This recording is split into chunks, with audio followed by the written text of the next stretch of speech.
Someday by Judith Grandpree Smith.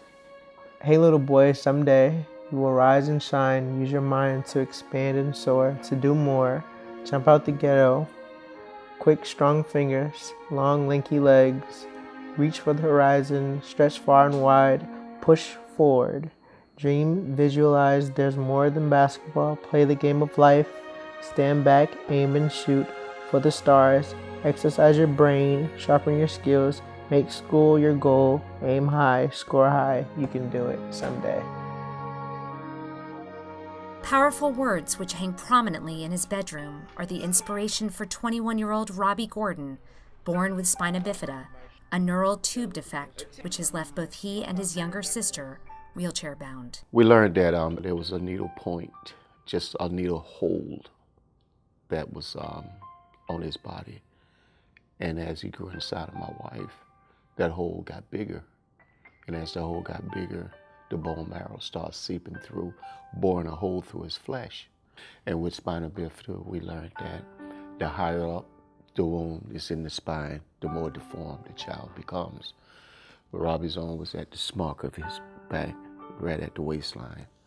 Despite medical recommendation, Robbie's parents refused to terminate the pregnancy, instead raising Robbie as a happy, normal child who was defying all odds. But his optimism did not protect him from the challenges he would soon face. I was playing in the playground, and I always noticed that I was, just sitting here for no reason. I couldn't run up the stairs with them. I couldn't hang on the monkey bars. I couldn't, be on the little tire.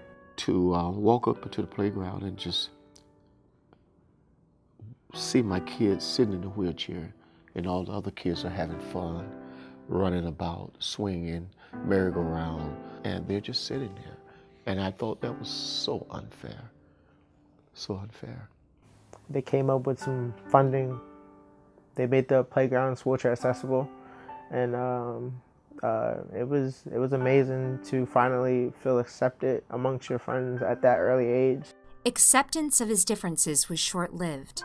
Once Robbie reached adolescence, he was the target of discrimination, verbal abuse, and cyberbullying by his peers.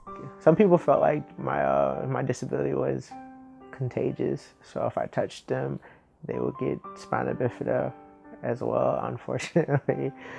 And I just felt like I wasn't accepted at all in middle school. Robbie told me that he said, "Mom, I'm not gonna run from this. I'm gonna deal with it." And just let people know I hurt, and I wanna be respected. And I don't think this is a joke. This is a part of who I am, but it don't define me as a person.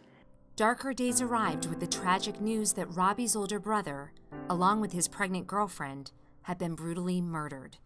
His brother, having been shot in the head, was then set on fire in the only family vehicle used to transport Robbie and his sister Valeria. Things got worse from that day on amongst my wife and I. She started taking pain pills, all kind of pills to soothe herself.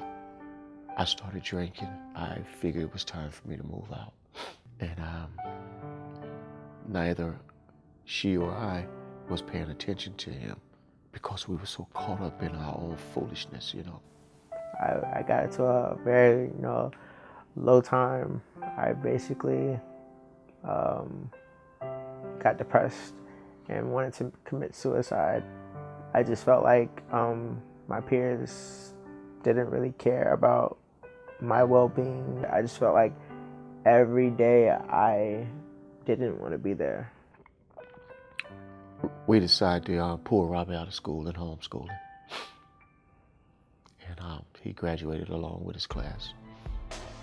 After years of struggling to fit in, Robbie was introduced to the Tampa Bay Strong Dogs wheelchair basketball team. Playing with this professional team provided him with a renewed sense of motivation, strength, and a reason to live. Robbie came out to play wheelchair basketball with the juniors. Automatically became like a team leader, floor leader with the kids, teaching them basics and stuff like this. And there was this one kid out there that was just running circles around everybody. And he was in an everyday chair. The rest of the kids was like in basketball chairs. And I'm sitting on watching, I'm like, wow, this is unreal. I was like, he needs to come play with adults. He came out for the first practice and they beat him down. They turned him over, flipped him over. I mean, they dominated him. Every time he tried to shoot, they slapped the ball out of his hand. I mean, they roughed him up pretty well. And on our way home, he said, Dad, I don't want to play with them anymore. Dad being dad, he said, no, son, you're going to play this game and you're going to learn it. And I kept bringing him back. Finally was on the team and I finally got a chance to showcase my talent. I was in the gym every day after school. I was in the gym night, day, morning. I wanted to be the best in my age group in the whole United States. Robbie was the youngest player, and he challenged those guys to do the work and exercise and eating right. It was like, who is this little kid telling me all this? But he put in the work. I made it my mission to start in the first tournament and to try my best to lead them to a championship. Today, his time on and off the court has helped Robbie to realize that his chair is not a disability, but a gift that has enabled his extraordinary athleticism, inspiring others with his story of achievement over adversity. My son is my hero. I'm proud of him. He has taught me so much. I want to be in the Paralympics in 2020 to win my first gold medal. I'm just focusing on my life, my future. As Robbie continues to work towards securing his future, his message remains strong yet simple. Aim high, score high. You can do it someday.